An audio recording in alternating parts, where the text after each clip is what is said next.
Irene Brooks aprendera. Havia muito tempo que pessoas ricas raramente sussurravam quando queriam fazer alguém pobre se sentir pequeno. Elas preferiam sorrisos polidos, sobrancelhas erguidas e comentários ditos alto o bastante para uma mesa inteira se divertir. Então, quando um convidado no gala da Fundação Harrington apontou para os sapatos pretos gastos de Irene e perguntou: "Eles vieram junto com o uniforme?" Irene não respondeu. Ela apenas equilibrou a bandeja de prata, ofereceu champanhe à próxima mão e seguiu em frente, antes que o riso pudesse pousar em seus ombros. O salão brilhava como se a própria bondade tivesse sido mergulhada em dinheiro. Lustres reluziam sobre vestidos de grife, cadeiras de veludo, rosas brancas e 3 telas enormes que mostravam doações ao vivo para um fundo de caridade que todos afirmavam amar. A cada poucos minutos, a sala aplaudia mais uma promessa de doação. 50 mil, 100 mil, meio milhão. As câmeras se viravam para os doadores com admiração ensaiada. As pessoas nas mesas falavam sobre dignidade, oportunidade e serviço, enquanto Irene deslizava entre elas, carregando taças que esvaziavam sem sequer olhar para o rosto dela. Mas os olhos de Irene não estavam nos diamantes. Não estavam nas câmeras, nos discursos nem no cheque cerimonial gigante que esperava ao lado do palco. Seus olhos estavam nos números, um código de recibo repetido em 2 contas de doadores diferentes. Um pacote de leilão silencioso aparecia no programa impresso com um beneficiário e na tela com outro. Um formulário de transferência perto da mesa de registro trazia o nome de uma empresa privada de consultoria que soava quase exatamente como a instituição de caridade que deveria apoiar. Suas mãos ficaram frias em torno da bandeja. 3 anos antes, Irene tinha sido auditora de organizações sem fins lucrativos, o tipo de mulher capaz de seguir $1 perdido através de 6 mentiras educadas e encontrar a pessoa escondida atrás delas. Ela perdera aquela carreira depois de se recusar a assinar um relatório que sabia ser falso. Pessoas poderosas a chamaram de difícil. Seu supervisor a chamou de descuidada. No fim daquele ano, seu nome havia se tornado um aviso sussurrado em escritórios onde antes ela era respeitada. Ela prometera a si mesma que nunca mais tocaria em um livro-caixa de instituição beneficente. Ainda assim, ali estava ela, em roupas de buffet emprestadas, vendo o mesmo padrão se desenrolar diante de 200 convidados ricos em Nova York. Só que, dessa vez, as mentiras não estavam enterradas em um armário de arquivos. Elas brilhavam em telas mais altas do que ela. Uma mulher na mesa 6 riu dos sapatos de Irene outra vez. Um gerente do evento mandou que ela continuasse andando. O diretor da fundação subiu ao palco e sorriu como um santo. Todos na sala viam uma garçonete que precisava de mais do emprego para falar. Ninguém sabia que ela conseguia ler cada mentira na tela. A primeira risada não a surpreendeu. A segunda, sim. Veio de um homem que acabara de elogiar segundas chances em uma entrevista filmada perto da entrada. Irene reconheceu sua voz porque tinha segurado o cabo do microfone enquanto ele dizia que toda pessoa merecia um caminho de volta para um trabalho significativo. Agora ele ria de uma garçonete porque os sapatos dela pareciam cansados. Ela colocou uma taça ao lado dele e se perguntou quantas pessoas naquela sala ainda acreditariam em dignidade se nenhuma câmera estivesse apontada para elas. O vídeo promocional da instituição começou de novo nas telas laterais. Adultos sentavam-se diante de computadores, praticavam entrevistas, estudavam contabilidade e sorriam como se o futuro finalmente tivesse aberto uma pequena porta. Irene queria acreditar naquela porta, precisava acreditar nela. Certa vez, ela fora a pessoa responsável por verificar se as doações realmente chegavam a programas como aqueles. Ela sabia a diferença entre um fundo restrito e uma frase de marketing. Sabia como uma palavra alterada podia deslocar dinheiro de uma sala de aula para uma conta de consultoria com papel timbrado elegante. Por isso o código repetido a incomodava tanto. Não era dramático. Não era o tipo de pista que alguém da mesa 6 notaria entre champanhe e aplausos. Era pequeno, quase tedioso, exatamente o tipo de detalhe que pessoas desonestas confiavam que pessoas honestas ignorassem. Irene viu a tela mudar, Depois viu o programa impresso contradizer lá. Sentiu o passado se aproximar. A sala de reuniões. O relatório. O supervisor que lhe disse para assinar primeiro e fazer perguntas depois. A frieza com que os convites pararam depois que ela se recusou. Um garçom passou roçando nela e sussurrou que a mesa 6 queria mais champanhe. Irene assentiu, mas seus olhos continuaram na mesa de registro. Alguém acabara de substituir uma pilha de formulários de promessa de doação. Outra pessoa enfiou a pilha antiga em uma pasta preta. Julian Marlowe ainda sorria perto do palco, mas por um segundo, quando olhou para a mesa, seu sorriso se afiou em instrução. Irene soube então que a noite não se sustentava em um único erro. Sustentava-se em timing. Aplausos primeiro, fotografias depois, transferências em terceiro. Perguntas, nunca. Ela olhou para seus sapatos, os mesmos sapatos que todos achavam que provavam que ela não tinha lugar naquela sala. O couro rachado refletia uma lasca da luz do lustre. Ela usara sapatos melhores em sua vida antiga, mas nenhum deles a levara a uma escolha tão clara. Se ficasse calada, manteria seu turno e perderia algo mais silencioso. Se falasse, poderia perder a pequena segurança que ainda lhe restava. Os convidados viam uma garçonete. Os números viam uma auditora. E antes que o cheque final chegasse ao palco, Irene Brooks teria de decidir qual mulher estava disposta a ser. A promessa de doação final estava a minutos de acontecer. Irene sentia a sala se inclinar para seu final feliz, pronta para fotografias, aplausos e um número grande o suficiente para enterrar perguntas. Ela passara anos ensinando a si mesma que sobreviver significava deixar pessoas poderosas em paz. Ainda assim, a tela continuava mudando, e os nomes apontavam para o mesmo roubo educado que arruinara sua antiga carreira. Seus sapatos doíam, suas mãos tremiam. Mesmo assim, a bandeja em seu punho ficou firme. O silêncio já não era seguro antes que alguém aplaudisse naquela noite. Às 7h15 daquela noite, Irene Brooks já havia polido os sapatos 2 vezes. Não porque parecessem bons, não pareciam. As sapatilhas pretas eram velhas, amolecidas nas laterais e vincadas perto dos dedos por anos em pé, em brunches de hotel, cafés da manhã, corporativos, jantares particulares e turnos de buffet, nos quais ninguém se lembrava dos nomes das pessoas que carregavam as bandejas. As solas eram tão finas que ela conseguia sentir o chão frio da entrada de serviço sob os pés. Uma fivela perdera o brilho. O salto esquerdo fazia um leve clique sempre que ela andava rápido demais. Ainda assim, ela os esfregou com um guardanapo dobrado no vestiário da equipe até o couro captar um pouco de luz. Não era vaidade, era disciplina. Sua mãe costumava dizer que, se o mundo insistisse em olhar para baixo, ao menos deveria ver que ela havia tentado.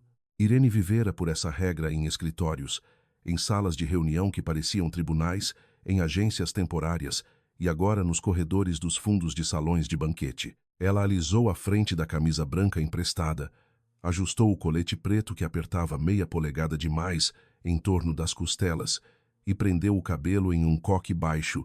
A empresa de buffet lhe dera um crachá com apenas seu primeiro nome impresso. Irene, sem sobrenome, sem título, sem história. Para aquele tipo de sala, era tudo o que queriam dela. Do lado de fora do vestiário, o corredor de serviço fervilhava com pânico controlado. Membros da equipe moviam-se em filas estreitas, carregando taças de champanhe, toalhas dobradas, cúpulas de prata, caixas de plaquinhas de leilão e bandejas de sobremesas minúsculas arranjadas como joias. Em algum lugar além das paredes, uma música suave fluía por alto-falantes escondidos. Era o tipo de música que ricos escolhiam quando queriam que a generosidade parecesse cara. O gala da Fundação Harrington seria realizado no Ashford Grand Ballroom, um espaço de Nova York construído para fazer a riqueza parecer mais antiga, mais calma e mais nobre do que era. Escadas de mármore curvavam-se em direção a um mezanino. Corrimãos dourados reluziam sob luzes quentes.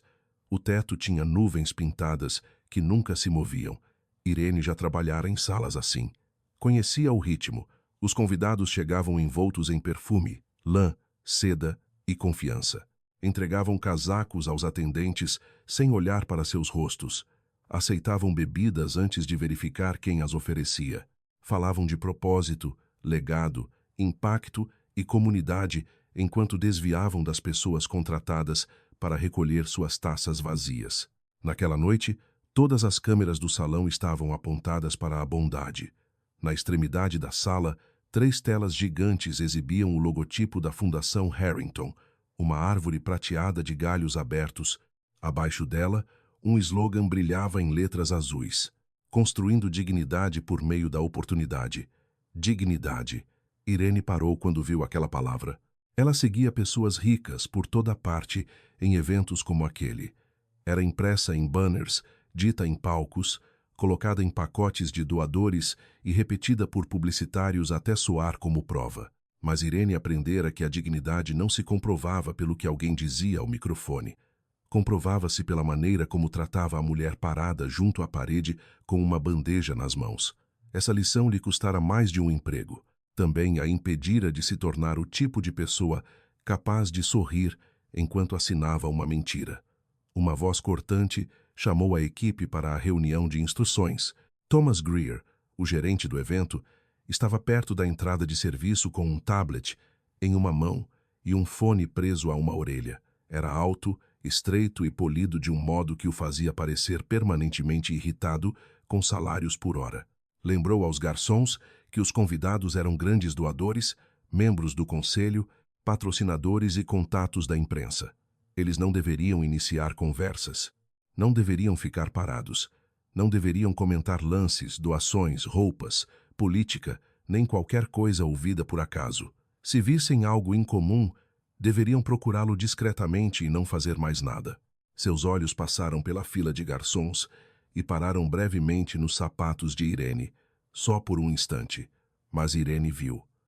Pessoas que julgam para viver nunca precisam de muito tempo. Thomas continuou falando sobre discrição, timing e a importância de proteger a experiência dos convidados. Um servidor mais jovem ao lado de Irene engoliu em seco. Irene manteve a expressão imóvel. Ela entendia regras. Vivera sob regras durante toda a sua vida profissional. Regras para escritórios, regras para auditorias, regras para assinaturas, regras para silêncio, regras que protegiam instituições primeiro e pessoas depois. Naquela noite, ela precisava do pagamento. Essa era a regra que importava. O aluguel venceria em 9 dias. Sua conta de telefone já havia sido prorrogada uma vez. A agência temporária não retornara sobre a vaga de assistente administrativa.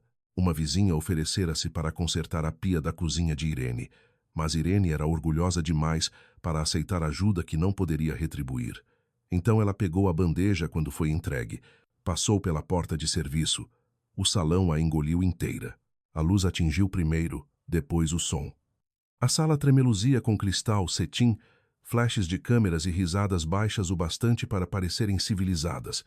Mesas redondas enchiam o centro do salão, cada uma vestida com toalhas de linho marfim e sousplats de prata. No palco, havia um púlpito ao lado de um cheque cerimonial enorme, com espaços em branco aguardando o valor final. Perto da parede oeste, uma exposição de leilão silencioso se estendia por várias mesas. Havia experiências com chefe particular, obras de arte, primeiras edições autografadas, fins de semana em spas, degustações de vinho, retiros de investimento e um certificado para um fim de semana de liderança, cujo preço era maior que o aluguel anual de Irene. Os convidados pareciam caros de maneiras que não se anunciavam em voz alta. Paletós sob medida, relógios discretos, sapatos que não faziam som porque nunca tinham tocado calçadas ruins, mulheres com diamantes nas orelhas e homens que verificavam os celulares como se cada mensagem pudesse mover um mercado. Irene movia-se entre eles com champanhe, falando baixo, oferecendo taças e aceitando a invisibilidade como o preço do turno. Quase chegara à mesa 6, quando uma mulher de vestido prateado virou a cabeça e olhou para baixo, não para a bandeja, para os pés de Irene. A boca da mulher se curvou. Ela perguntou se aqueles sapatos tinham vindo com o uniforme. Um pequeno silêncio se abriu, seguido por risadas. Não altas o bastante para envergonhar quem ria, apenas altas o suficiente para envergonhar Irene. Um homem ao lado da mulher chamou os sapatos de vintage. A mulher respondeu que eram mais para trágicos. Irene manteve a bandeja firme. Não olhou para os sapatos, não olhou para os rostos deles. Perguntou se o homem queria champanhe. Ele pegou uma taça e a chamou de boa menina antes de se virar. Algo dentro de Irene se contraiu. Não era raiva exatamente. A raiva exigia espaço. A raiva exigia a crença de que sua reação importava. O que ela sentiu era mais antigo que a raiva. Um encolhimento familiar para dentro. A humilhação privada de precisar tanto de dinheiro a ponto de ficar imóvel enquanto estranhos se divertiam, diminuindo-a. Ela foi para a mesa seguinte. Atrás dela, a risada de Beatriz Sivani flutuou pela música. Irene sabia o nome porque estava impresso no mapa de lugares no corredor de serviço. Beatriz Sivani, copresidente do Gala, grande doadora, investidora imobiliária, mesa 6. Na mesa seguinte, um homem explicava à acompanhante que a pobreza era, em grande parte, um problema de mentalidade. Ele pegou o champanhe da bandeja de Irene sem interromper a frase. Oportunidade havia em toda parte, disse. As pessoas simplesmente não conseguiam reconhecê-la. Irene quase sorriu diante daquilo. Em sua experiência, a oportunidade muitas vezes vinha com uma porta trancada e pedia 3 referências. Ela seguiu em frente. Às 8 horas, o Gala já se assentara em sua apresentação. Os convidados estavam sentados. O primeiro prato fora servido. O vídeo da fundação passava nas telas. Adultos em salas de aula, trabalhadores aprendendo habilidades de informática, centros comunitários com pintura nova, pessoas apertando mãos em câmera lenta. A narração falava sobre segundas chances, dignidade no trabalho e reconstrução de vidas por meio de treinamento. Irene estava perto da parede com outros 2 garçons, esperando o sinal para retirar pratos. Por um instante, apesar de si mesma, ela ouviu. O programa parecia bom. Formação de adultos, colocação profissional, educação financeira, cursos de certificação, ajuda para pessoas deixadas para trás por setores que avançavam rápido demais e se importavam de menos. Pessoas como a mulher que Irene havia se tornado. Então o primeiro valor de doação apareceu na tela. $50.000 da Vani Holdings. Os aplausos subiram. Beatriz ergueu uma das mãos com elegância da mesa 6, aceitando a gratidão do ar. Outra promessa apareceu. Depois outra, depois outra. Os olhos de Irene seguiram os números automaticamente. Ela não teve a intenção. Durante 3 anos, treinara a si mesma para não se importar com códigos de doadores, formulários de promessa, linhas de alocação, fundos restritos, categorias de relatório ou a linguagem silenciosa do dinheiro sem fins lucrativos. Prometera a si mesma que havia acabado com livros-caixa, arquivos de conformidade e salas onde pessoas poderosas sorriam enquanto lhe pediam para certificar coisas que ela sabia não serem verdadeiras. Mas um treinamento antigo não abandona o corpo porque um cargo desaparece. Um mecânico ouve um motor. Um pianista ouve uma nota errada. Uma ex-auditora vê um número que aparece 2 vezes. Irene piscou. No canto inferior da tela, ao lado do ticker de doações, cada doação trazia um código de recibo, HV1042, HV1043, HV1044. Então a promessa seguinte apareceu, de um doador privado, com o código de recibo HV1042 novamente. Poderia ser erro de exibição, um campo visual duplicado, um atraso de software, um engano inofensivo da equipe de produção. Ela disse isso a si mesma. Então, um item do leilão silencioso apareceu na tela lateral. Um fim de semana gastronômico no Vale do Hudson. Beneficiário, Harrington Community Housing Partners. Irene olhou para o programa impresso sobre uma estação de serviço próxima. O mesmo item constava ali, mas o nome do beneficiário era diferente. Harrington Community Housing Fund. Fund no papel, Partners na tela. Uma palavra pequena, infiltrada no meio da generosidade, onde ninguém com champanhe na mão olharia 2 vezes. Os dedos de Irene se apertaram em torno da bandeja vazia. Seu batimento mudou, não acelerou de início. Ficou mais baixo, mais pesado. Ela se virou um pouco e examinou a sala. No palco, o mestre de cerimônias sorria. Perto da mesa de registro, 2 funcionários da fundação organizavam envelopes de promessa. Ao lado deles, formulários de transferência estavam presos com clipes prateados. Um formulário estava torto, meio visível sob uma pasta. Irene deveria ter desviado o olhar. Em vez disso, viu o nome impresso perto da parte inferior. Harrington Outreach Consulting LLC. Sua respiração parou, não porque conhecesse aquela empresa exata, mas porque conhecia a forma dela. Um nome de instituição de caridade real suavizado em entidade privada. Um fundo de doador redirecionado por meio de um rótulo de consultoria. Uma frase ampla o bastante para soar legítima e vaga o bastante para esconder quase qualquer coisa. Ela vira aquele padrão antes, 3 anos antes do uniforme emprestado, antes dos turnos de buffet, antes de seu nome se tornar algo que agências temporárias diziam com cuidado, antes de explicar que a vaga havia sido preenchida. Thomas apareceu ao lado dela e perguntou por que ela estava parada. Irene baixou o olhar e disse que aguardava autorização para recolher pratos.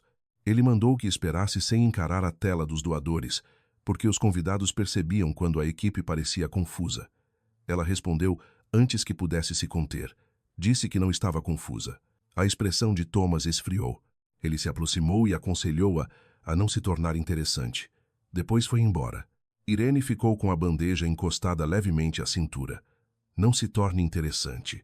Ela passara 3 anos tentando fazer exatamente isso, tentando ser esquecível, segura e útil em salas onde ninguém perguntava por que uma mulher que entendia trilhas de auditoria estava servindo sobremesa. Uma explosão de aplausos encheu o salão quando outra promessa apareceu. $500 mil do Marlowe Family Trust. O nome fez Irene erguer os olhos. No palco, um homem de smoking escuro caminhou até o púlpito. Cabelos prateados, sorriso caloroso, mãos calmas. A sala o recebeu antes que ele falasse, como se sua reputação tivesse entrado à sua frente. O mestre de cerimônias o apresentou como Julian Marlowe, diretor executivo da Fundação Harrington. Irene conhecia aquele nome, não da televisão, não dos jornais, de um arquivo que tentara muito esquecer. Seus dedos ficaram frios em torno da bandeja. Julian sorriu para a sala e começou a falar sobre confiança, serviço e a responsabilidade moral do privilégio. Todos ouviram. Todos acreditaram estar escutando um homem bom. Irene, parada junto à parede em seus sapatos gastos, olhou de Julian para a tela de doações e depois para o formulário de transferência perto da mesa de registro. Humilhação já não era o que ela mais sentia. O medo ocupara seu lugar. Os números não estavam errados por acidente. O homem que pedia à sala que confiasse nele já estivera muito perto da mentira que acabara com a vida que ela havia construído. O discurso de Julian era elegante o bastante para fazer a suspeita parecer falta de educação. Ele falou da dignidade do trabalho, da coragem dos adultos que voltavam às salas de aula depois de longos dias e da responsabilidade dos doadores de permanecer ao lado de pessoas que desejavam outra chance. Cada frase era perfeitamente moldada. Cada pausa convidava aplausos. Irene odiou como ele era bom em soar sincero. Ela se lembrou da primeira vez que lera o nome dele em um memorando de encaminhamento 3 anos antes, impresso ao lado de uma recomendação de consultoria que não fazia sentido. Na época, disseram-lhe que não se preocupasse. Pessoas importantes já haviam revisado a estrutura. Seu trabalho era apenas confirmar os totais. Seu trabalho nunca fora apenas totais. Era isso que seu supervisor nunca entendera, ou fingira não entender. O dinheiro carregava intenção. Uma subvenção restrita era uma promessa. Uma promessa de doador não era apenas um número, era uma direção. Se o dinheiro mudava de direção, a promessa mudava junto. Irene construíra sua antiga carreira respeitando essa promessa. Tinha orgulho disso, embora o orgulho agora parecesse um luxo do armário de outra mulher. Ainda conseguia se lembrar de sua mesa, de suas 2 telas, da caneca azul com a alça lascada e da satisfação silenciosa de encontrar uma resposta limpa, escondida sob dados confusos. Também conseguia se lembrar da reunião em que tudo se inclinou. Seu supervisor, Carl Denton, colocou um relatório à sua frente e pediu sua assinatura antes do meio-dia. O relatório dizia que um fundo de avanço comunitário havia gasto seu dinheiro corretamente. A amostra de teste de Irene dizia o contrário. Pagamentos haviam passado por uma empresa de consultoria com endereço compartilhado por um grupo privado de assessoria. As entregas eram descritas com frases suaves que podiam significar qualquer coisa: alinhamento de liderança, mapeamento de partes interessadas, prontidão comunitária. Nenhuma dessas palavras construía salas de aula, treinava trabalhadores ou pagava instrutores. Irene se recusou a assinar. Carl sorriu como se ela estivesse sendo dramática. Disse-lhe que o idealismo era encantador em funcionários iniciantes e exaustivo em adultos. Irene não era iniciante. Passara 10 anos aprendendo como documentos educados escondiam decisões feias. Pediu mais uma semana. Carl disse que os doadores estavam esperando. Ela pediu faturas de suporte. Carl disse que o conselho já as havia revisado. Ela perguntou por que o nome de Julian Marlowe aparecia em um acordo paralelo. O sorriso de Carl desapareceu. No fim daquele mês, Irene foi descrita como não cooperativa. No fim do mês seguinte, foi descrita como descuidada. A versão oficial não a acusou de nada grande. Fez algo pior. Fez com que parecesse pouco confiável em pequenas maneiras razoáveis. Prazo perdido, mau julgamento, falha de comunicação. Ninguém precisava provar que ela mentira. Bastava fazer com que contratá-la parecesse inconveniente. Os convites pararam. As referências esfriaram. Ex-colegas respondiam e-mails com distância cuidadosa. O mundo sem fins lucrativos falava a linguagem da compaixão, mas protegia seus doadores com portas de aço.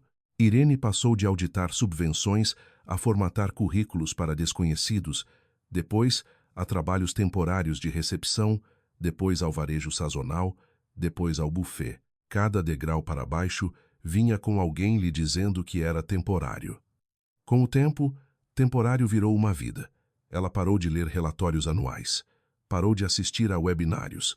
Guardou seus antigos cartões de visita em uma gaveta sob cachecóis de inverno e tentou não abri-la. Agora Julian Marlowe estava sob um lustre dizendo que a transparência era a base da confiança. Irene quase riu, mas não havia humor nela.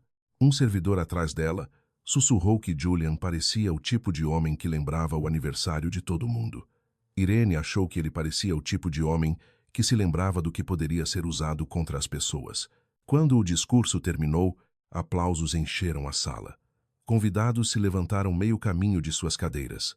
Beatrice Vane pressionou a mão contra o colar e sorriu com admiração. Thomas Greer aplaudiu com a energia aliviada de um homem cujo cronograma ainda estava intacto. O serviço de jantar recomeçou. Irene carregou pratos de legumes assados e pequenas porções de peixe arranjadas com pontos de molho artísticos demais para satisfazer qualquer pessoa faminta. Manteve o rosto calmo, mas a mente trabalhava por trás dos olhos. Um código de recibo repetido, um beneficiário alterado, uma empresa de consultoria, um nome do passado. Qualquer erro isolado poderia ser inofensivo. Juntos, formavam uma linha. Ainda não era prova, mas era direção. Ela precisava de mais.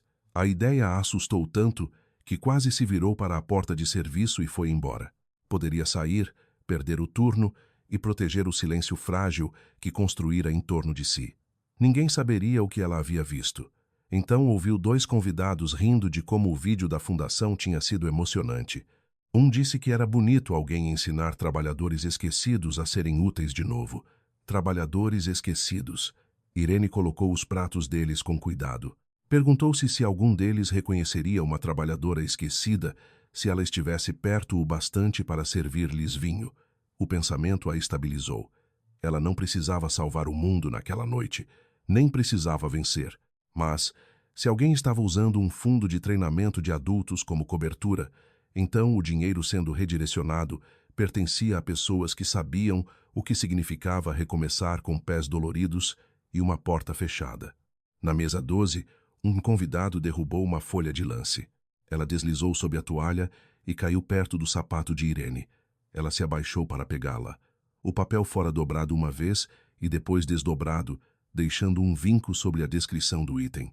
O texto impresso nomeava um pacote de retiro de luxo, mas a linha do beneficiário dizia Harrington Outreach Consulting, não Housing Fund, nem mesmo Housing Partners. Consulting. Irene se endireitou e devolveu a folha ao convidado, que a aceitou sem agradecer. Mas, no segundo antes de o papel sair de sua mão, ela viu um número de identificação de doador que combinava com o código duplicado da tela.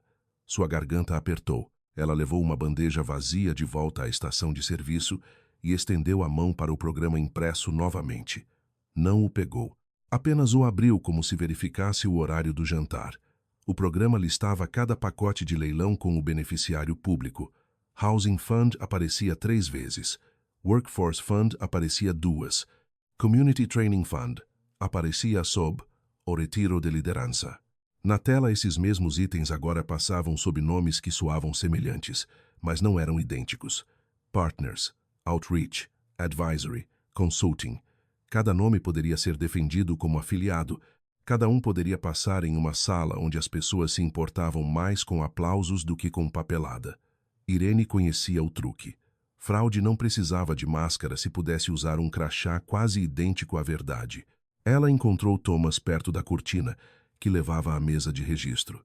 Ele falava no fone, dizendo a alguém que a transição do palco precisava acontecer às 9h30 em ponto.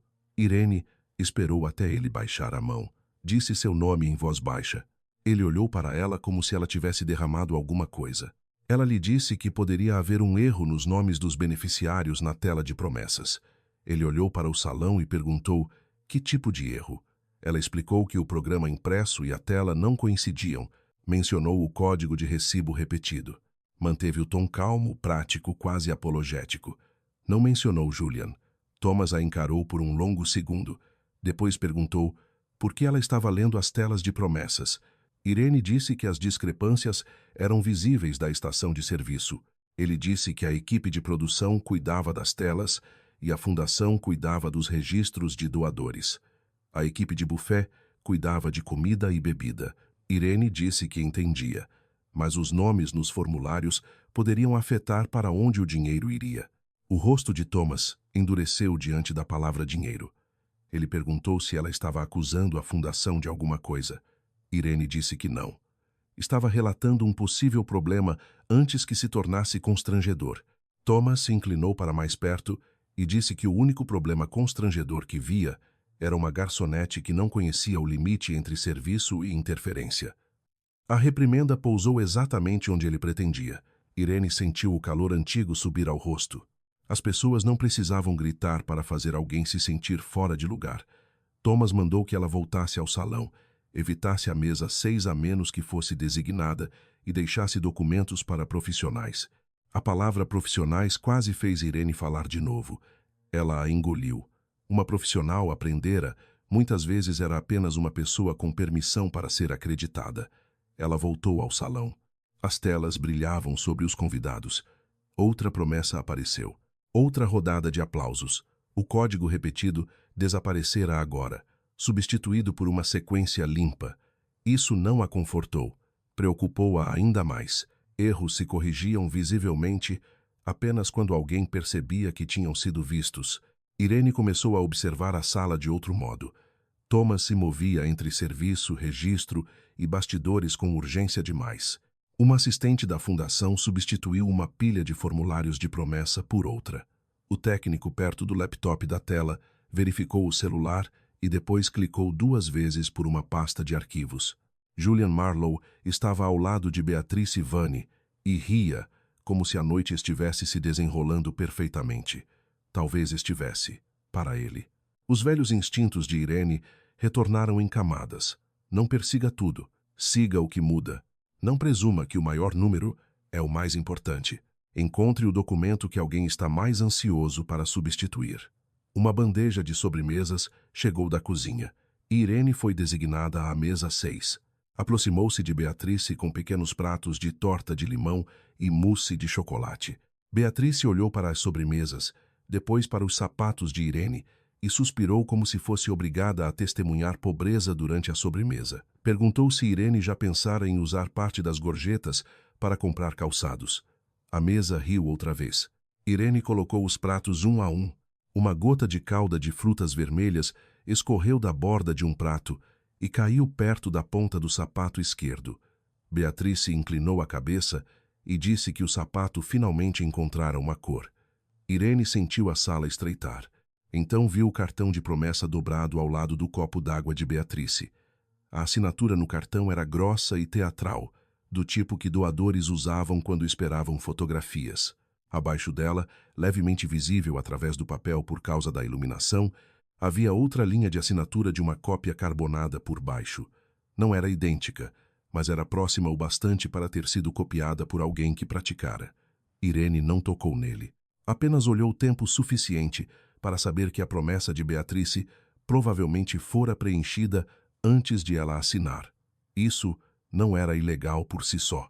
Doadores ocupados permitiam que assistentes preparassem formulários o tempo todo, mas a linha do beneficiário estava em branco. Um beneficiário em branco, sob uma promessa pública, era uma porta. Alguém poderia preenchê-la depois, em silêncio, quando os aplausos já tivessem feito seu trabalho. Irene se afastou com a bandeja de sobremesas e obrigou-se a respirar. Seus pés doíam. O salto esquerdo clicava. A humilhação que a preenchera antes estava mudando de forma. Tornava-se clareza. Beatrice achava que os sapatos provavam que Irene não pertencia à sala. Thomas achava que o uniforme provava que ela não tinha direito de falar. Julian achava que antigos danos a manteriam calada. Cada insulto baixava a guarda da sala ao redor dela. As pessoas deixavam papéis perto dela porque não imaginavam que ela pudesse lê-los. Discutiam transferências enquanto ela servia café porque acreditavam que serviço a tornava surda. Estavam erradas, e o erro delas estava se tornando sua única vantagem. No corredor de serviço, ela encontrou uma lixeira ao lado da mesa temporária de registro. A maior parte continha guardanapos, fitas adesivas usadas, crachás rasgados e rascunhos de mapas de lugares. No topo, havia meia folha amassada com uma tabela de números de itens. Irene não deveria tê-la pegado. Conhecia a linha entre observação e posse. Também sabia que linhas muitas vezes eram desenhadas para impedir pessoas inconvenientes de provar o que pessoas convenientes faziam. Ela levantou a folha, alisou-a contra a bandeja e leu rapidamente. 4 itens de leilão tinham setas apontando de fundos públicos para entidades de consultoria. Uma marca de iniciais aparecia ao lado das alterações. J.M. Julian Marlowe. Antes que pudesse dobrar o papel, uma voz atrás dela disse seu nome. Não Irene, do crachá. Irene Brooks. O nome completo a atingiu mais forte do que uma mão em seu ombro. Ela se virou. Julian Marlowe estava a 3 passos, sorrindo sem calor nos olhos. De perto, parecia ainda mais controlado do que no palco. Perguntou se ela encontrara algo confuso. Irene deslizou o papel para baixo do pano da bandeja sem olhar para baixo. Disse que estava limpando a área de serviço. Julian olhou para a bandeja, depois para o rosto dela. Disse que fazia muito tempo desde a última vez que vira seu nome em uma lista de funcionários. Irene não perguntou como ele a conhecia. Já entendia. Homens como Julian colecionavam informações como outras pessoas colecionavam arte. Ele disse que a noite era importante para muitos programas merecedores e que, mal entendidos, poderiam prejudicar exatamente as pessoas com as quais Irene presumivelmente se importava. Seu tom era gentil o bastante para soar como preocupação se alguém ouvisse. Ela disse que notara discrepâncias. Ele sorriu mais amplamente. Discrepâncias, repetiu, como se a palavra o divertisse. Então disse que alguém com o histórico profissional dela deveria ter cuidado ao fazer afirmações em uma sala cheia de advogados e doadores. As palavras foram suaves, mas o significado era exato. Ele conhecia o arquivo, conhecia as antigas acusações, sabia qual cicatriz pressionar.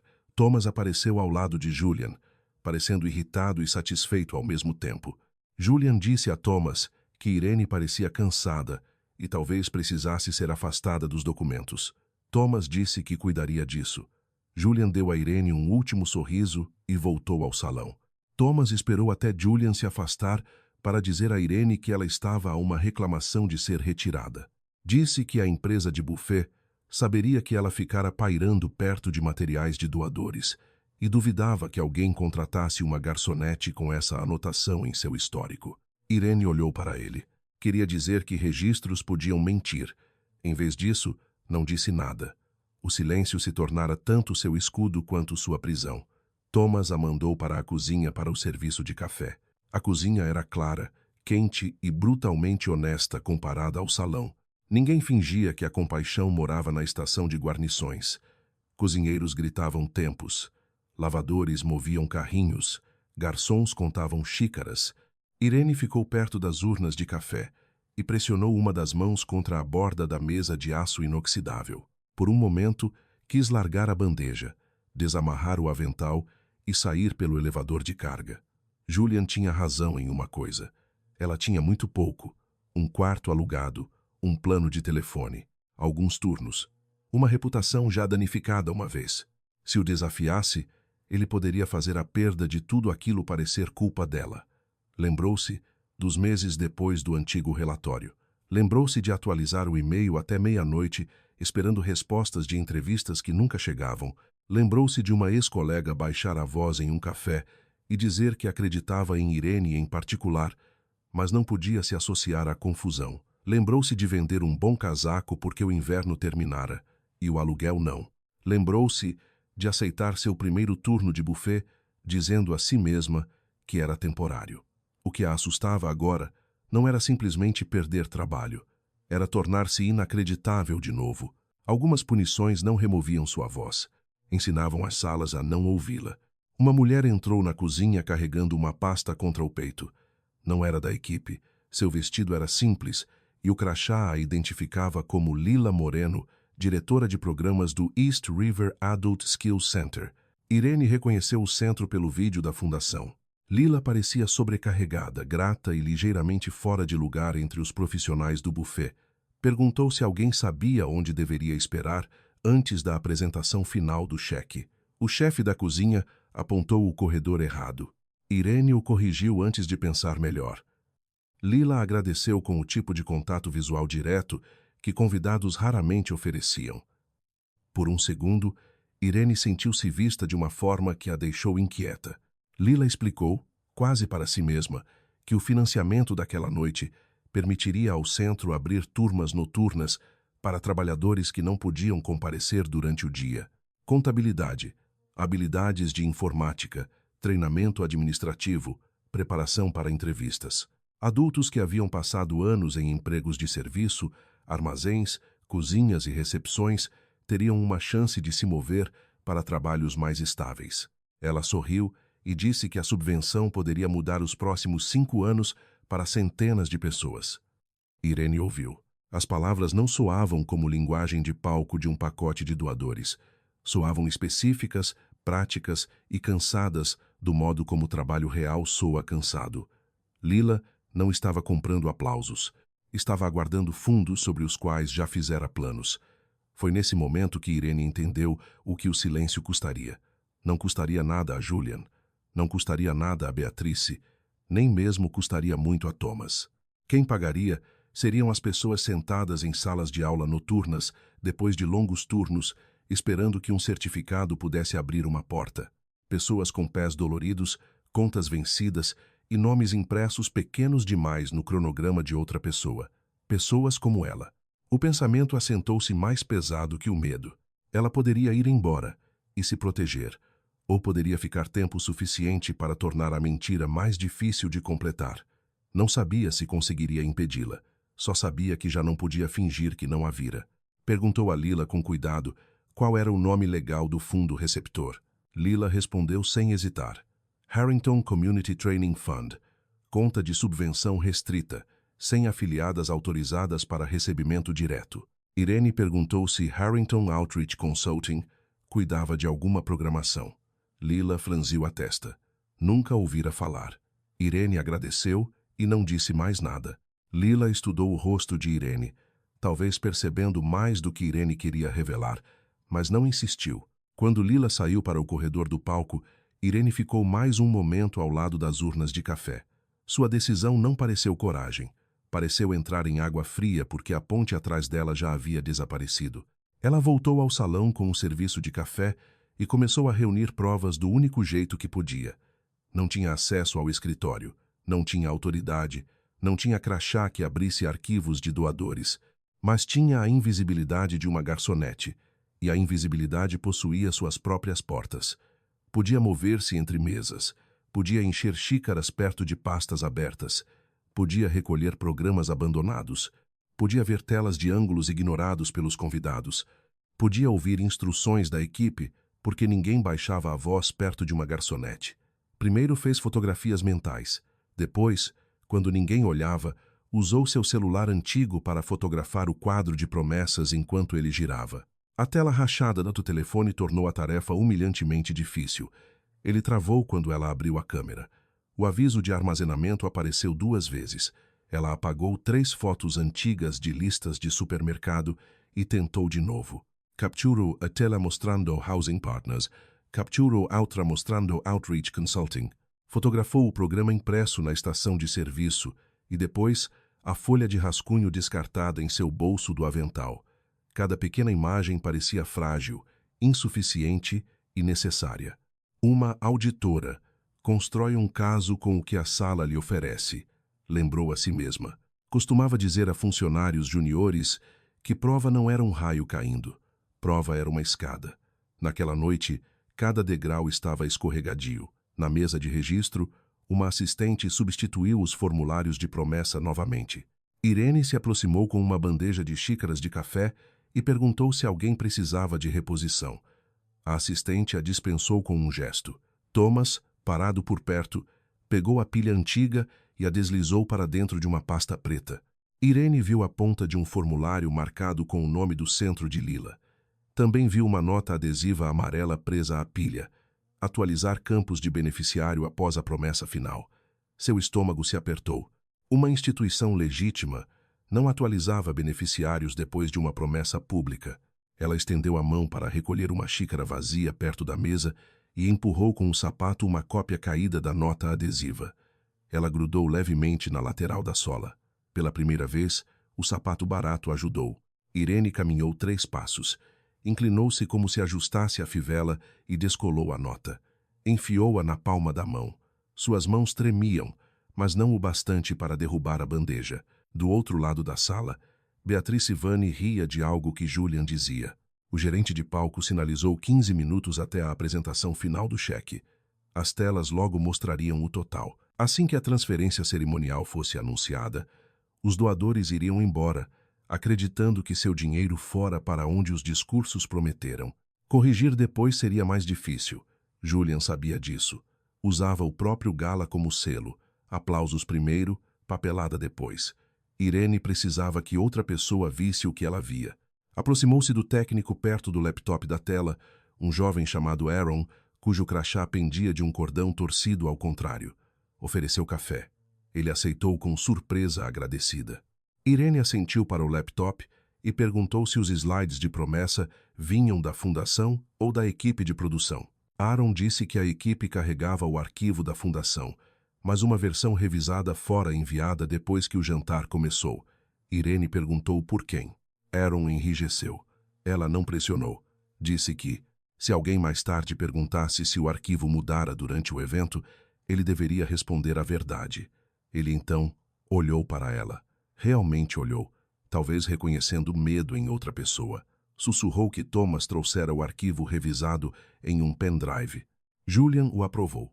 Aaron disse que não sabia o que havia nele. Irene acreditou. A maioria das pessoas em sistemas assim não precisava saber. Precisava apenas seguir a instrução mais próxima. Ela agradeceu e se afastou antes que Thomas pudesse vê-los conversando.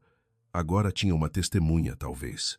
Uma testemunha assustada, mas ainda assim uma testemunha. Tinha fotografias, um programa, uma folha de rascunho, uma nota adesiva e a confirmação de Lila. O que não tinha era permissão para apresentar nada disso. Permissão, porém, era exatamente o que salas como aquela usavam para se proteger. Ela já esperara por permissão uma vez e vira a verdade ser enterrada em procedimento. Thomas a encontrou perto da estação de sobremesas. Sua expressão dizia que a estava procurando. Ordenou que ela entregasse o conteúdo dos bolsos do avental. Irene perguntou com que fundamento. Ele disse que propriedade desaparecera do registro. Vários servidores se viraram para olhar.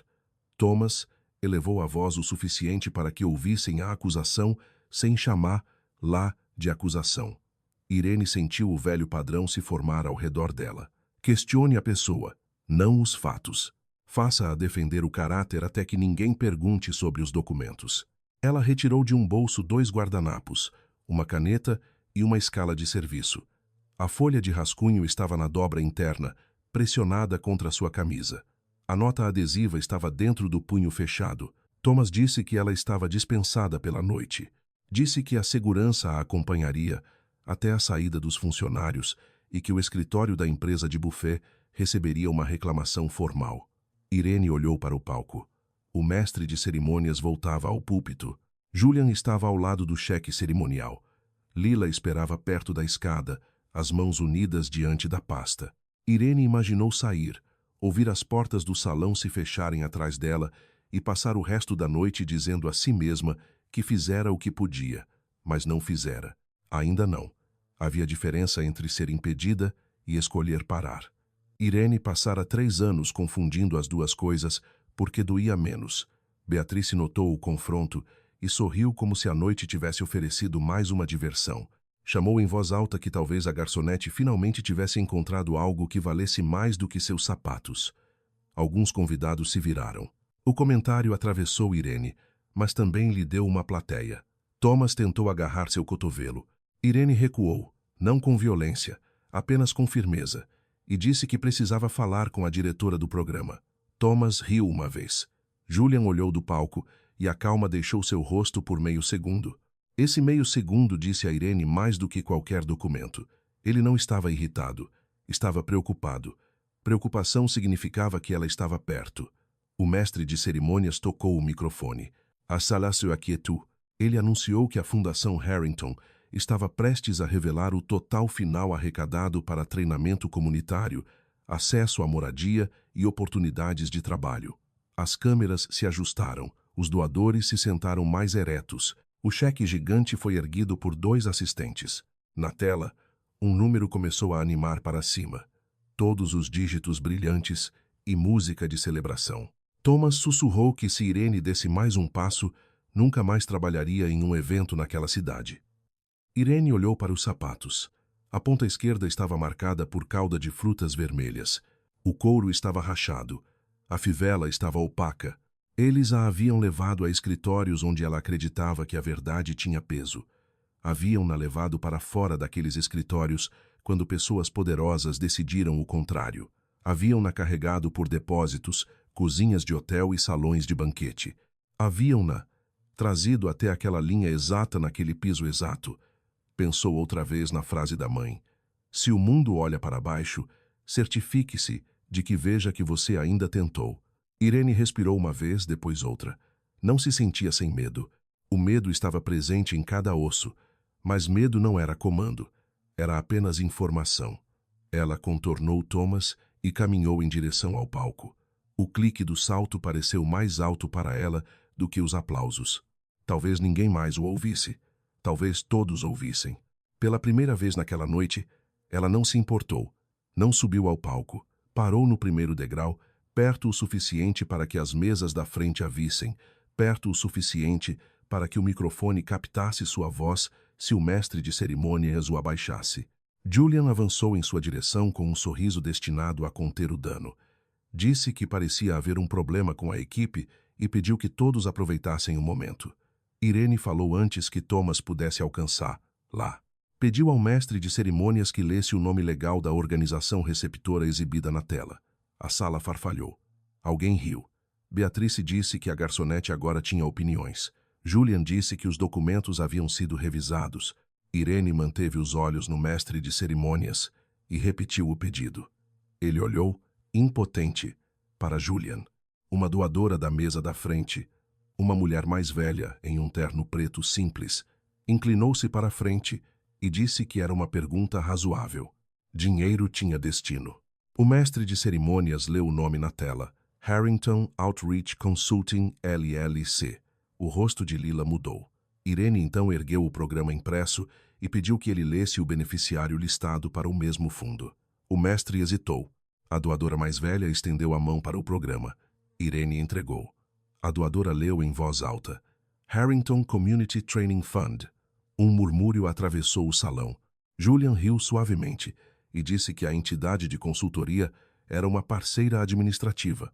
Lila disse, com clareza, que seu centro não autorizara nenhum receptor direto assim. Essa foi a primeira rachadura que a sala pôde ouvir. Irene entrou nela. Explicou que o código de doador HV 1042 aparecera em 2 promessas separadas antes de a tela ser corrigida. Explicou que vários itens do leilão tinham sido deslocados de fundos públicos no programa impresso para entidades privadas de consultoria na tela. Ergueu a nota adesiva e leu a instrução de atualizar os campos de beneficiário após a promessa final. Thomas tentou interromper, dizendo que ela havia levado propriedade. Irene respondeu que ele substituíra formulários de promessa durante o evento. Aaron, pálido perto do laptop, fechou os olhos por um segundo e depois ergueu a mão. Confirmou que Thomas entregara um arquivo revisado depois que o jantar começou e que Julian o aprovara. O salão mudou de temperatura. Ninguém aplaudia agora, ninguém ria livremente. As mesmas pessoas que tinham ignorado Irene a noite toda começaram a examinar telas, programas e formulários sobre suas mesas. O sorriso de Julian permaneceu, mas suas bordas se tensionaram. Ele disse que Irene Brooks era uma ex-auditora que havia deixado a profissão sob circunstâncias questionáveis. Ali estava, a lâmina antiga, polida e trazida para a companhia. Várias cabeças se voltaram para Irene. Thomas pareceu aliviado. Beatrice sorriu de novo, menor desta vez. Julian continuou, dizendo que era lamentável quando o ressentimento pessoal se expressava em um evento de caridade. Ofereceu-se para que o assunto fosse revisto em particular depois da apresentação. Por um momento, Irene sentiu o chão inclinar-se como 3 anos antes. A sala queria um motivo para não acreditar em uma garçonete. Julian lhe dera um. Ela pôde sentir a dúvida se acumulando, educada e ansiosa. Quase defendeu cada linha de sua história. Quase explicou Carl Denton, o relatório, as faturas ausentes, a maneira como instituições arruinam uma pessoa por meio de frases. Então percebeu que Julian queria prendê-la em seu passado. Por isso contou a verdade de forma simples. Disse que perdera a carreira de auditoria porque se recusou a assinar um relatório que escondia o mesmo tipo de estrutura que aparecia naquela tela. Disse que fora chamada de difícil naquela época e esperava ser chamada de difícil agora. Sua voz tremeu, mas não quebrou. Disse que a questão não era seu currículo. A questão era se os doadores tinham prometido a um fundo enquanto a tela de transferência nomeava outro. A questão era se formulários eram alterados depois das assinaturas. A questão era se uma subvenção restrita para treinamento de adultos estava sendo encaminhada por meio de uma empresa privada de consultoria. Ela pediu aos doadores que pausassem a transferência até que uma revisão independente comparasse os formulários de promessa, o programa, os arquivos da tela e os documentos da conta receptora. A mulher mais velha de terno preto se levantou. Apresentou-se como juíza aposentada e doadora do Training Fund. Pediu que nenhuma transferência fosse concluída até a revisão. Outros a seguiram, alguns por cautela, alguns por constrangimento, alguns porque as câmeras ainda estavam filmando. Julian tentou retomar o púlpito. Disse que a fundação acolhia a transparência e que complexidade administrativa não deveria ser confundida com irregularidade, mas sua calma já não controlava a sala. Lila avançou e disse que o acordo de subvenção do centro nomeava apenas Harrington Community Training Fund. Aaron abriu o histórico do arquivo no laptop e projetou o carimbo de revisão. Thomas havia enviado a atualização às 20h26. As iniciais de Julian apareciam no campo de aprovação. O cheque cerimonial, ainda segurado por 2 assistentes, pareceu de repente absurdo, um símbolo gigante aguardando uma verdade que não chegaria. Beatrice baixou os olhos para o cartão de promessa sobre sua mesa. A linha do beneficiário estava em branco. Pela primeira vez, ela não falou. Irene não se sentiu vitoriosa. Sentiu-se cansada de uma maneira que aplausos não poderiam reparar. A sala olhava para ela agora, mas reconhecimento e respeito não eram a mesma coisa. Alguns convidados pareciam envergonhados. Alguns pareciam irritados porque a bela noite se tornara complicada. Alguns olhavam para Julian com raiva. Não por causa dos programas, Irene suspeitou, mas porque ele os fizera parecer tolos em público. Isso ainda era útil. Motivos não precisavam ser puros para impedir uma transferência. A juíza aposentada pediu que todos os documentos fossem recolhidos por advogados independentes. 2 grandes doadores instruíram seus bancos a segurar as transferências. Lila pressionou uma das mãos contra a pasta, como se segurasse o futuro no lugar. Pediram a Thomas que se afastasse da mesa de registro.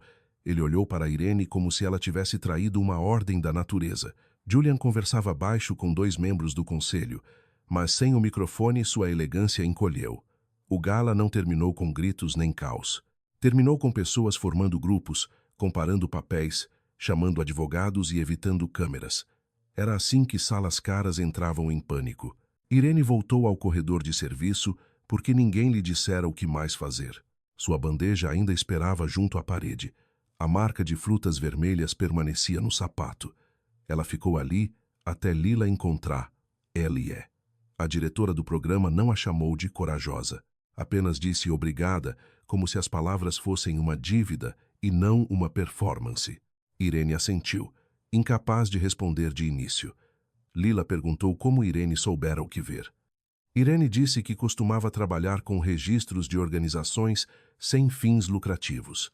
Lila pareceu entender que havia mais e não a forçou a abrir. Atrás delas, o salão continuava murmurando. A noite de compaixão se tornara uma noite de contabilidade. Irene quase sorriu diante dessa frase. A contabilidade muitas vezes era tratada como pequena, tediosa e sem sangue. Mas às vezes era o único lugar onde uma promessa precisava revelar se havia sido cumprida. Thomas passou por elas com o fone retirado, escoltado por uma assistente do conselho, em vez de pela segurança.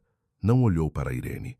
Julian permaneceu no salão, cercado por pessoas que agora pediam documentos em vez de fotografias.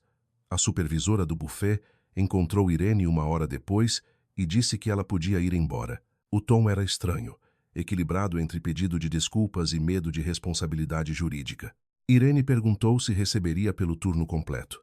A supervisora disse que sim, claro, como se aquilo sempre tivesse sido óbvio. Não fora óbvio. Irene sabia com que rapidez salários se tornavam negociáveis quando trabalhadores eram inconvenientes. Ela trocou de roupa no vestiário da equipe, dobrou o colete emprestado e limpou a cauda de frutas vermelhas do sapato com o mesmo guardanapo que usara para poli-lo. A mancha desbotou, mas não desapareceu completamente. Ela decidiu deixá-la. Algumas marcas eram registros. Do lado de fora, Nova York havia esfriado. A entrada de serviço dava para uma rua lateral, onde caminhões de entrega ficavam ligados e fumantes de restaurantes próximos se encostavam em paredes de tijolo. Irene entrou no ar e esperou sentir alívio. Em vez disso, sentiu-se exposta. O celular vibrou sem mensagens.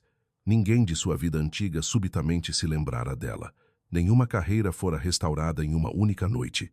Ela ainda tinha aluguel vencendo em 9 dias. Ainda usava os sapatos que Beatrice zombara. Ainda assim, algo dentro dela se deslocara. Ela falara em uma sala projetada para fazê-la calar, e o teto não desabou. Sua voz não consertara tudo, mas interrompera a máquina. Nos dias seguintes, a Fundação Harrington anunciou uma revisão independente. O comunicado era cuidadoso, cheio de frases como irregularidades procedimentais e suspensão temporária de transferências. Julian Marlowe entrou em licença administrativa. Thomas Greer já não aparecia nas listas de fornecedores de eventos. Repórteres ligaram para a empresa de buffet. Um deles encontrou o número de Irene. Ela ignorou a primeira ligação, depois a segunda. Não queria se tornar uma manchete moldada por estranhos. Lila também ligou, e Irene atendeu porque Lila nunca a tratara como símbolo. Os fundos estavam congelados, disse Lila, depois redirecionados para a conta restrita correta após a ação emergencial do conselho. As aulas abririam, talvez tarde, mas abririam. Uma semana depois, Irene visitou o East River Adult Skills Center. Ocupava o 2º andar de um prédio simples de tijolos acima de uma farmácia. Sem lustres, sem câmeras, sem logotipo de árvore prateada. Apenas mesas dobráveis, laptops doados, murais e adultos chegando depois do trabalho com cadernos enfiados sob o braço.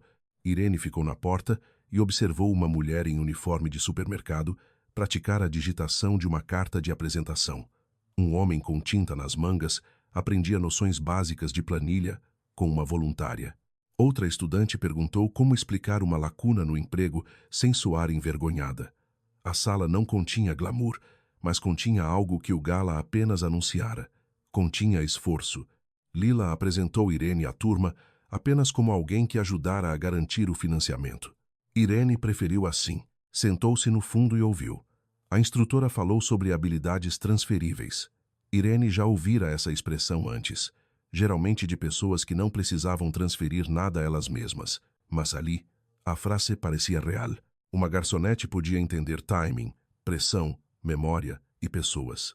Uma faxineira podia entender sistemas, rotinas e o que mudava quando ninguém estava olhando. Uma recepcionista podia entender padrões de comportamento humano melhor do que executivos que nunca atendiam seus próprios telefones. O valor não desaparecia porque um cargo mudava. Às vezes esperava em silêncio até que alguém precisasse dele. Depois da aula, Lila ofereceu a Irene uma posição na equipe consultiva de auditoria independente que o centro estava formando com vários doadores. Irene quase recusou antes que Lila terminasse a frase. O medo antigo subiu automaticamente. Arquivos, relatórios, assinaturas, homens como Julian, salas onde a reputação podia ser dobrada até cortar. Lila não insistiu. Disse que a equipe precisava de alguém que entendesse tanto registros de organizações sem fins lucrativos, quanto o que significava ser a pessoa a quem aqueles programas diziam servir. Irene olhou para os estudantes guardando suas coisas. Viu rostos cansados, esperança cuidadosa e a dignidade teimosa de adultos começando de novo. Pensou em todas as portas que se fecharam quando pessoas poderosas a tornaram inconveniente. Aceitou com uma condição: o programa precisava treinar e contratar pessoas vindas de trabalhos de serviço como assistentes de conformidade, monitores comunitários e revisores de documentos, não como decoração, não como histórias inspiradoras para folhetos, como profissionais remunerados. Lila sorriu e perguntou se Irene tinha um currículo em mente. Irene surpreendeu a si mesma ao dizer que sim. A resposta veio de algum cômodo intocado dentro dela. Ela lhes ensinaria a ler nomes, códigos, datas, restrições e frases suaves que escondiam decisões duras. Ensinaria que a papelada não estava acima deles. Ensinaria que, se uma promessa estava escrita, alguém tinha o direito de verificar se fora cumprida. Um mês depois do gala, Irene participou de outro evento de arrecadação, não como garçonete, mas como consultora de auditoria. Usava um vestido azul marinho simples e carregava uma pasta em vez de uma bandeja. A equipe de buffet movia-se ao longo das paredes, e ela fez questão de encontrar seus olhos. Seus sapatos eram as mesmas sapatilhas pretas. Comprara um par novo, confortável e limpo, mas o deixara na caixa naquela manhã.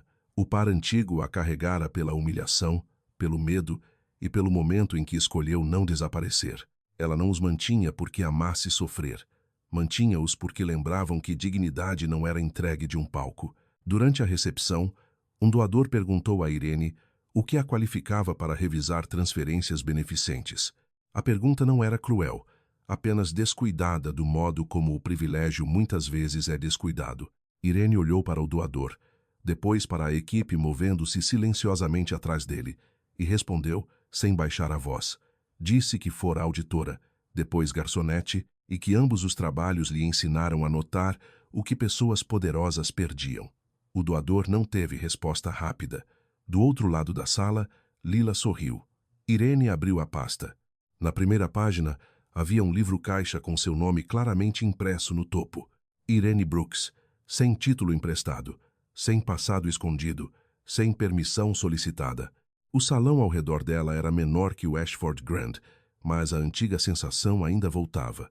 O brilho, a linguagem polida, a suposição fácil de que a bondade podia ser anunciada. Irene assentiu e deixou passar. Já não acreditava que salas fossem honestas porque eram bonitas. Já não acreditava que silêncio fosse o mesmo que segurança. A mesa de auditoria revisou cada transferência antes que a tela pública de promessas entrasse no ar. Os nomes dos fundos coincidiam. Os números de conta coincidiam. As restrições coincidiam. Quando uma assistente de doador se desculpou por fazer perguntas demais, Irene lhe disse que perguntas eram como promessas, permaneciam honestas. Então olhou para os sapatos, bateu uma vez o salto esquerdo no chão e recomeçou o trabalho. A primeira reunião consultiva aconteceu em uma sala estreita acima do centro de habilidades, não em um salão de hotel. A mesa balançava sempre que alguém se apoiava nela. O café vinha de uma máquina que gemia antes de funcionar. O projetor lançava uma imagem pálida em uma parede com antigas marcas de fita perto do teto. Irene amou a sala imediatamente. Ela não fingia ser nobre. Pedia às pessoas que fizessem o trabalho.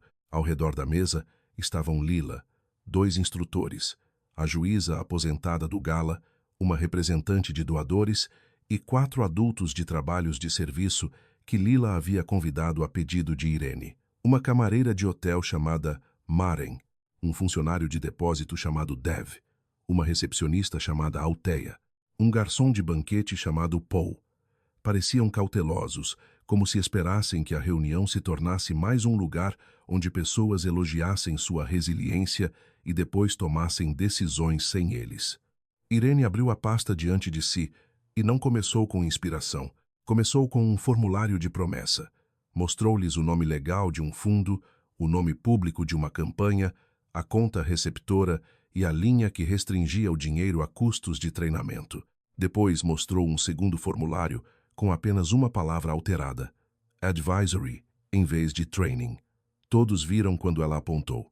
Maren franziu a testa e disse que parecia inofensivo até não parecer. Irene assentiu. Essa era a lição. Dano empapelada raramente chegava usando um aviso, chegava usando linguagem familiar. Tomava emprestado o rosto de uma boa causa. Escondia-se atrás de pessoas ocupadas demais, confiantes demais ou constrangidas demais para fazer perguntas simples. Durante a hora seguinte, Irene lhes ensinou o que desejava que alguém tivesse ensinado a seu eu mais jovem, com menos medo em torno disso. Compare os nomes exatamente. Leia as notas de rodapé. Circule palavras que soem suaves, mas movam autoridade. Pergunte quem recebe o dinheiro, quem aprova a transferência, quem relata o resultado e quem se beneficia se ninguém verificar. A juíza aposentada ouviu com as mãos cruzadas. A representante dos doadores tomou notas no início, com a paciência cuidadosa de alguém tolerando um processo. Depois, mais rapidamente, à medida que os exemplos se tornavam difíceis de descartar. Dev ergueu a mão e disse que o estoque de depósito funcionava do mesmo jeito. Se uma etiqueta mudasse por uma letra, um pallet podia desaparecer no corredor errado e todos culpariam o turno da noite. Irene sorriu. Sistemas falavam dialetos diferentes, mas mentiam com gramática semelhante. Ao fim da reunião, os 4 trainees haviam marcado mais erros em documentos de exemplo do que a representante de doadores encontrara. Alteia percebeu uma data que colocava a aprovação antes da solicitação. Paul notou uma página de assinatura copiada em 2 contratos diferentes. Maren perguntou por que um fornecedor descrito como independente compartilhava endereço com a contratada de eventos da fundação. Irene sentiu algo se soltar no peito. Aquilo não era caridade. Era competência sendo convidada da entrada do corredor para dentro da sala. Era o que o Gala afirmara apoiar, mas jamais imaginara confiar. Quando a reunião terminou, Lila perguntou aos trainees se queriam continuar. Eles não responderam com discursos. Perguntaram qual era a próxima tarefa. Notícias sobre o Gala se espalharam pela cidade do modo estranho e polido, como constrangimentos públicos viajam entre pessoas ricas. Os jornais não chamaram de fraude no início, chamaram de questão de governança, depois controvérsia de transferência, depois revisão de fundo restrito. A fotografia de Julian apareceu ao lado de frases cuidadosamente escolhidas por advogados. Ele expressava confiança no processo, acolhia clareza, tinha orgulho da missão da fundação. Irene não leu nenhum dos artigos até o fim. Aprendera que a linguagem pública muitas vezes tentava lixar as bordas das irregularidades privadas. O que importava não era se Julian soava calmo na imprensa. O que importava era que o dinheiro não saíra do caminho correto. Beatriz Sivani enviou uma nota 2 semanas depois. Chegou por meio do escritório do buffet, dobrada dentro de um envelope creme caro com o nome de Irene escrito em tinta azul. Irene quase a jogou fora. Em vez disso, abriu-a à mesa da cozinha, Beatrice não se desculpou diretamente pelos sapatos. Pessoas como Beatrice muitas vezes achavam linhas retas desconfortáveis. Escreveu que a noite havia sido difícil para todos e que as observações de Irene haviam evitado confusão. Irene riu uma vez, suavemente. Confusão. Aquela era uma palavra de veludo colocada sobre uma dobradiça quebrada. No fim da nota, Beatrice incluiu um cheque pessoal para o centro de habilidades e um cartão separado de uma boutique de sapatos. Irene olhou para o cartão por muito tempo. Depois o colocou de volta no envelope. Na manhã seguinte, devolveu o cartão da boutique com uma resposta curta. Agradeceu a Beatrice por apoiar o centro e sugeriu que o próximo orçamento de gala incluísse ajuda de custo para calçados adequados para todos os trabalhadores de serviço escalados para ficar em pé por mais de 4 horas. Ninguém precisava de um presente de piedade de um doador depois de ser ridicularizado, escreveu. Precisavam de condições de trabalho que não dependessem de piedade. Ela não sabia se Beatrice entenderia. Entender não era o preço da dignidade de Irene. Ainda assim, 3 dias depois, Lila encaminhou uma política revisada de fornecedores de uma das empresas de Beatrice. Incluía subsídios para calçados para funcionários de eventos. Irene leu a linha 2 vezes. Era pequeno, não era absolvição, mas pequenas políticas podiam mudar a dor nos pés de alguém, e Irene aprendera a respeitar vitórias práticas. Carl Denton também ressurgiu. A mensagem dele chegou por e-mail com um assunto que apertou o estômago de Irene antes mesmo de ela abrir. Há quanto tempo? Ele escreveu que tinha visto a cobertura da revisão da Harrington e esperava que ela estivesse bem. Disse que o passado havia sido complicado. Disse que talvez todos estivessem sob pressão naquela época. Não disse que sentia muito. Irene encarou o e-mail por vários minutos, sentindo a velha sala se montar ao seu redor. A mesa de reunião, o relatório, a caneta de Carl perto da linha de assinatura, o modo como ele parecera desapontado com ela por se recusar a ajudá-lo a tornar uma falsidade conveniente. Ela digitou 3 respostas diferentes e apagou todas. Por fim, escreveu uma frase. Pressão explica escolhas. Não as apaga. Não a enviou imediatamente. Fez chá, lavou um prato, sentou-se perto da janela e leu a frase de novo. Não era dramática o bastante para satisfazer a parte dela que queria que Carl sentisse o que ela sentira. Não era calorosa o bastante para protegê-lo do desconforto. Era simplesmente verdadeira. Ela a enviou. Pela primeira vez em anos, o nome dele não tirou o ar da sala. Isso também era uma forma de recuperação. A revisão independente acabou confirmando o que Irene vira da parede do salão. Vários valores prometidos tinham sido preparados para transferência por meio de entidades com nomes semelhantes aos de fundos restritos. Documentos haviam sido alterados durante o evento. Processos de supervisão haviam sido contornados em nome da eficiência. Julian renunciou antes da divulgação do relatório final, dizendo que não queria desviar a atenção da missão da fundação. Irene reconheceu a frase como uma última tentativa de permanecer perto da virtude enquanto saía por uma porta lateral. O relatório não restaurou os anos que ela perdera. Não pagou o aluguel que ela lutara para cumprir, nem devolveu a confiança que enterrara, mas colocou um registro público onde antes havia boato, e registros públicos importavam. No centro de habilidades, o grupo de treinamento de Irene cresceu. Os primeiros 4 trainees viraram 8, depois 12, praticavam a leitura de contratos de subvenção, faturas de fornecedores, folhas de promessa e relatórios de programas. Aprenderam a fazer perguntas sem se desculpar primeiro. Aprenderam que ser educado não exigia ser vago. Aprenderam que uma pessoa podia ser respeitosa e ainda insistir que um número coincidisse. Irene os observou descobrir o estranho poder da exatidão. Para pessoas que passaram anos sendo descritas com palavras vagas como ajuda, equipe, mão de obra ou suporte, a exatidão parecia quase luxuosa. Um nome correto, um valor correto, um destino correto, um crédito correto. O mundo lhes negara muitas coisas, mas não podia negar o que estava escrito na página. Certa noite, Paul ficou depois da aula e admitiu que sempre achara que a papelada pertencia a pessoas que falavam diferente dele. Irene perguntou o que queria dizer. Ele pareceu envergonhado e disse: pessoas com vozes mais suaves, ternos melhores, diplomas emoldurados. Irene deslizou uma folha de promessa em sua direção e pediu que encontrasse a conta receptora. Ele a encontrou em 3 segundos. Depois, lhe entregou um contrato de fornecedor e perguntou quem poderia aprovar uma mudança de taxa. Ele encontrou isso também. Ela lhe disse que a página não se importava com seu sotaque, seu terno ou sua história. A página se importava se ele estava disposto a lepolar com cuidado. Paul recostou-se, sorrindo de um jeito pequeno e surpreso. Aquele sorriso significou mais para Irene do que qualquer aplauso no gala. O evento seguinte de arrecadação que Irene supervisionou era menor e mais rigoroso. Antes que as portas se abrissem, reuniu a equipe de serviço no corredor. Eles esperavam regras sobre bandejas e horários. Em vez disso, Irene lhes disse onde ficava a refeição da equipe, onde poderiam se sentar durante as pausas, qual gerente tinha autoridade para responder a perguntas sobre pagamento e quem poderiam contatar se um convidado cruzasse um limite. Entregou a cada trabalhador um cartão com os padrões trabalhistas do evento e o nome do fundo que receberia as doações. Um jovem garçom pareceu surpreso e perguntou por que precisavam saber o nome do fundo.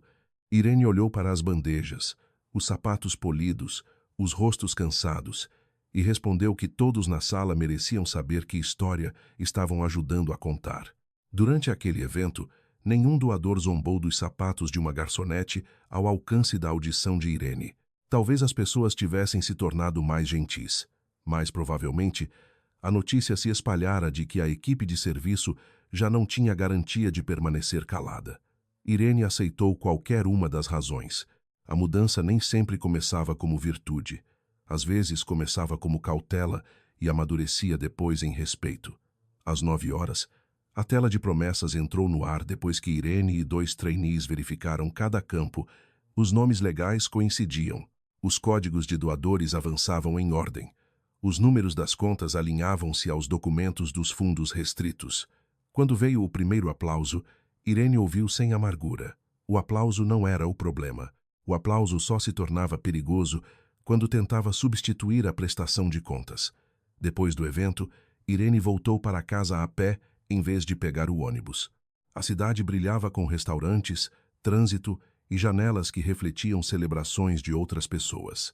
Seus sapatos antigos clicavam contra o pavimento, ainda imperfeitos, ainda dela.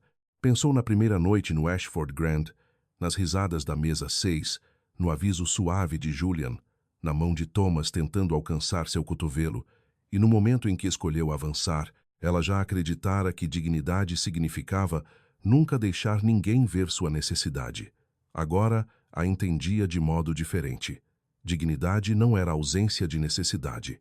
Dignidade era recusar deixar que a necessidade a transformasse em mentirosa. Quando chegou ao prédio, Irene parou antes de entrar. Da bolsa, retirou o antigo crachá do turno de buffet.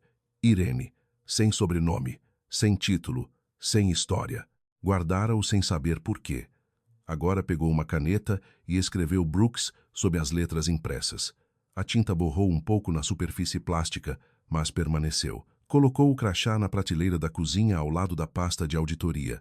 Não era um troféu, era uma testemunha. Um lembrete de que a mulher de sapatos baratos não fora resgatada pelos poderosos. Ela resgatara deles uma promessa, usando exatamente a mente que presumiram que ela não tinha.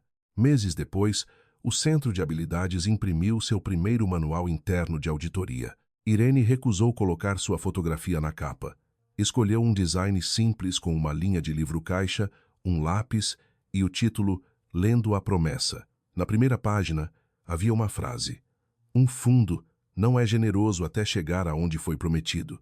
O manual explicava códigos de doadores, subvenções restritas, revisões de fornecedores, trilhas de reembolso e divulgações de conflito em uma linguagem que qualquer pessoa poderia usar. Não era simplificado porque os leitores fossem menos capazes. Era esclarecido porque linguagem complicada havia protegido pessoas descuidadas por tempo demais.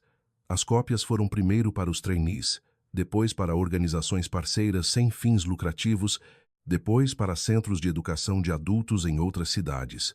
Irene começou a receber e-mails de pessoas que nunca conhecera. Uma supervisora de cozinha no Queens encontrou um erro de cobrança em uma subvenção para treinamento alimentar. Um recepcionista noturno em Newark questionou o endereço de um fornecedor e ajudou a evitar um pagamento duplicado. Um ex-funcionário de depósito na Filadélfia escreveu que sempre pensara que supervisão pertencia a pessoas acima dele, até o manual fazê-lo perceber que olhos atentos eram uma habilidade, não uma classe social. Irene imprimiu aquele e-mail e colou-o dentro da porta de seu armário. Quando a Harrington a convidou para falar em um workshop de governança, ela aceitou apenas se funcionários de serviço, funcionários de programas e estudantes se sentassem ao lado dos doadores. Na pauta, escreveu 2 palavras que tornavam toda a promessa responsável. Prove. Ela encerrou a sessão pedindo que cada pessoa escrevesse uma promessa que um dia lhe disseram ser complicada demais para questionar. Depois, pediu que sublinhassem a parte que podia ser verificada.